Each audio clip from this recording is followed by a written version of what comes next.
السلام علیکم ورحمۃ اللہ وبرکاتہ۔ اعوذ باللہ من الشیطان الرجیم، بسم اللہ الرحمن الرحیم، صلی اللہ تعالیٰ علی حبیب محمد وآلہ وسلم۔ پچھلی 2 اقساط میں ہم نے قاضی ایاز المالکی اور ان کی کتاب الشفا کا جائزہ لیا۔ ہم نے دیکھا کہ کیسے ایک محدث، ایک فقیہ اور قاضی حضور پاک صلی اللہ علیہ وسلم کی روحانی شان کو حدیث اور قرآن کی روشنی میں بیان کرتے ہیں۔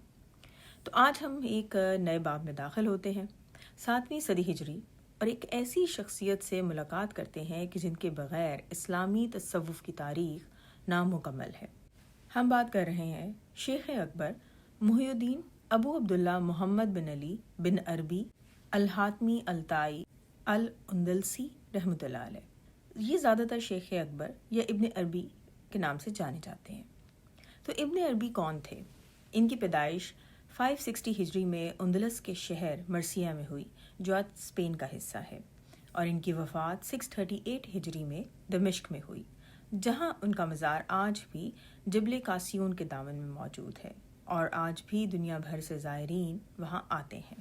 شیخ اکبر کا تعلق ایک ایسے گھرانے سے تھا جو علم، تقویٰ اور روحانیت میں نمایاں تھا۔ والد اپنے دور کے بڑے علماء میں تھے، والدہ ایک نیک خاتون تھی، اور ان کے 2 ماموں یعنی والدہ کے بھائی اپنے زمانے کے مشہور صوفی مانے جاتے تھے۔ ابن عربی کی روحانی طبیعت کا آغاز بہت چھوٹی عمر سے ہو گیا تھا۔ ایک مشہور واقعہ ہے جو ان کی زندگی کا رخ متعین کرنے میں اہم تھا۔ نوجوانی میں ابن عربی نے خواب دیکھا جس میں انہیں ایک خاص روحانی توجہ ملی۔ اس کے بعد ان کے والد نے انہیں اندلس کے سب سے بڑے فلسفی ابن رشد سے ملوایا۔ جب ملاقات ہوئی تو ابن رشد نے ان سے پوچھا، بیٹا، کیا کشف اور وحی سے جو علم ملتا ہے، کیا وہ وہی ہے جو ہمیں عقل اور غور و فکر سے ملتا ہے؟ ابن عربی نے کچھ اس طرح جواب دیا، ہاں اور نہیں۔ ابن رشد یہ سن کر متاثر ہوئے۔ انہوں نے بعد میں ابن عربی کے والد سے کہا، آپ کے بیٹے میں کوئی غیر معمولی روحانی صلاحیت ہے۔ یہ واقعہ خود ابن عربی نے اپنی کتاب الفتوحات المکیہ میں نقل کیا ہے۔ ابن عربی نے اپنی زندگی میں بے شمار سفر کیے، پہلے اندلس کے علاقوں میں، پھر شمالی افریقہ، تیونس، فاس، مراکش، پھر مصر، فلسطین، حجاز، مکہ مکرمہ میں انہوں نے کئی سال قیام کیا، پھر بغداد، موصل اور کونیا میں، اور آخر میں دمشق آ کر آباد ہو گئے۔ اور ہر سفر نے انہیں نئے اساتذہ، نئے مشاہدات اور نئی روحانی تجلیات سے آشنا کیا۔ ان کے اساتذہ کی تعداد اتنی زیادہ ہے کہ خود ابن عربی نے اپنی کتاب روح القدس اور الدرہ الفاخرہ میں 100 سے زیادہ اساتذہ کے حالات لکھے ہیں۔ اور ان کی تصانیف کے بارے میں اگر ہم بات کریں تو علماء نے گنا ہے کہ ابن عربی نے تقریباً 500 سے زیادہ کتابیں اور رسائل لکھے، کچھ مختصر، کچھ ضخیم، مگر 2 کتابیں ایسی ہیں جو ان کی فکری دنیا کا مرکز ہے۔ ایک ہے الفتوحات المکیہ اور دوسری فصوص الحکم۔ الفتوحات المکیہ یہ کیا کتاب ہے؟ ابن عربی نے یہ کتاب مکہ مکرمہ میں شروع کی، اور انہوں نے خود فرمایا کہ اس کتاب کا مواد انہیں حرم کعبہ کے سامنے روحانی الہام سے ملا ہے۔ اس کتاب میں 560 چیپٹرز ہیں، اور قاہرہ کے پرانے ایڈیشن کے مطابق 4 جلدوں میں، جدید تحقیقی ایڈیشنز میں یہ 13 سے 14 جلدوں تک پھیل چکی ہے۔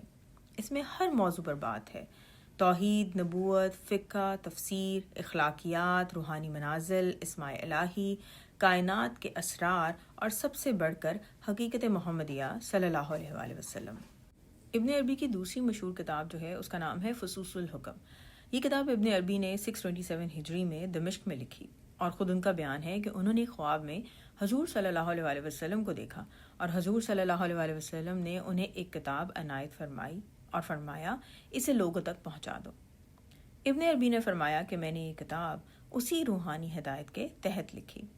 فصوص الحکم میں 27 کے قریب چیپٹرز موجود ہیں، اور ہر چیپٹر ایک نبی علیہ السلام کے نام پہ موجود ہے۔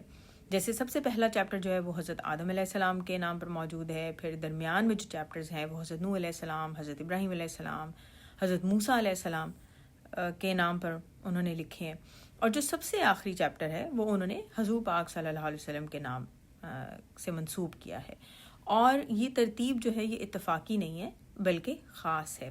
اچھا، ابن عربی کے متعلق جو ہے وہ مختلف علماء کی مختلف رائے ہے، تو یہاں پر ہمارا جو فوکس ہے وہ بیسیکلی حقیقت محمدیہ صلی اللہ علیہ وسلم کے متعلق ابن عربی نے جو بات فرمائی ہے ہم اس پر فوکس کریں گے، کیونکہ دیکھیں ابن عربی نے حقیقت محمدیہ صلی اللہ علیہ وسلم سے ریلیٹڈ جو بھی بات کی ہے تو یہ اسلامی روایات اور جو بہت سی تحریریں دوسرے صوفیاء کرام نے لکھی ہیں ان سے بہت زیادہ ریلیٹ کرتی ہیں. جیسے قاضی ایاز ہیں, امام سیوطی اور دوسرے بڑے محدثین نے بھی اس موضوع پر اس طرح کی باتیں کی ہیں. تو ابن عربی نے کوئی نیا نظریہ ایجاد نہیں کیا, بلکہ انہوں نے پہلے سے ہی جو ایک روحانی روایت قائم چلی آ رہی تھی اس کو ایک آپ کہہ لیں کہ منظم زبان دی ہے, ایک نیا سٹائل دیا ہے اور اس کی تفصیل بیان کی ہے.